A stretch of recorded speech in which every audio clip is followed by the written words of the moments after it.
Hey GMatters, this is John from Owl Test Prep. And I got a problem of the day for February 19th, 2018 for you.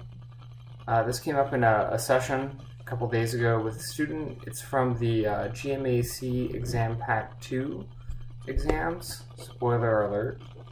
So if you're planning on taking those exams for practice, you might want to skip this and watch another video, but regardless, I'm going to go ahead and get started.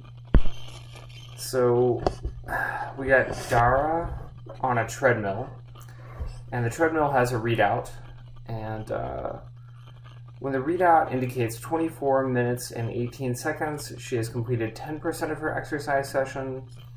When the readout is indicated, so we need to find the readout when she has completed 40% of her exercise session. So I mean, there are some very standard ways to go about this. I mean, the first thing you can think is, well, you know, minutes and seconds, maybe I should convert that all to minutes. So you would do, I don't know, 24 times 60 seconds plus 18.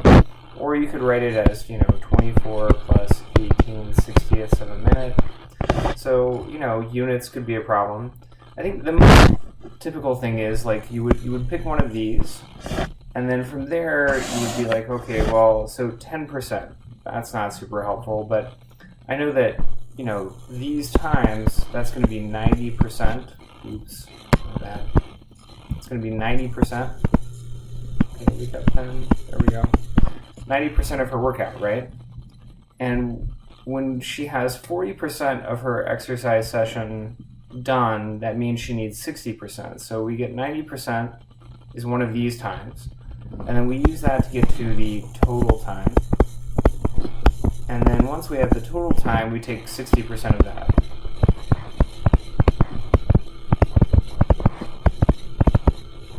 And that gets us an answer, right? I mean, that's, I think, the most typical way people would approach this. But in the GMAT, often, instead of finding all the parts or the moving parts of a various problem, you can actually kind of skip the parts and just focus on the final answer that you want. And that's what I'm going to try right here. So I'm going to ignore units. And what I'm going to think about is, okay, well, I've got 90% equals, you know, 24 minutes and 18 seconds. And what I want is 60%. Well, how can I get directly from 90% to 60%? So let's do a little side calculation here. Let's say, okay, so 90% is some number times 60%. Or maybe we'll take the number times 90% to get to 60%. Since 60% is what we want, right? So k equals 60 over 90.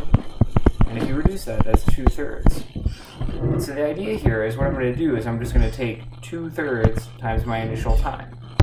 And that should give me 60%. So 24 minutes, 18 seconds, times 2/3.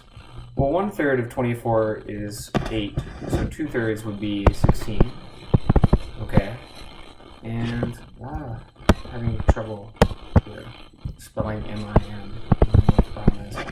Okay, so 16 minutes, so we get rid of this guy, this guy, this guy. And now we're just concerned how many seconds. So 1/3 of 18 is 6, so 2/3 would be 12. Okay, so answer must be E. Basically, the point I'm trying to make here is that instead of focusing on all the moving parts or even the parts, try and focus on the whole. So often, you know, you've got equations with x and y, and instead of asking you for x or asking you for y, they ask you for x times y. Well, maybe you can find x times y without finding x and y. Some people call this a combo. I wouldn't say that this right here is a, you know, perfect example of a combo, but this sort of thinking can considerably shorten your calculation time. And, you know, if you make the switch from 10% to 90% and 40% to 60%, and then you realize, okay, I can get from 90% to 60% without finding the total, you can do this problem in maybe 45 seconds, maybe a minute. And that's, an extra minute or a minute 15 seconds that you can spend on some problem that's considerably more difficult. Thanks for watching, and keep coming back for more problems of the day, official guide problems, and, whatever I happen to be thinking about the GMAT on a particular day. Thanks a lot. Look forward to your comments.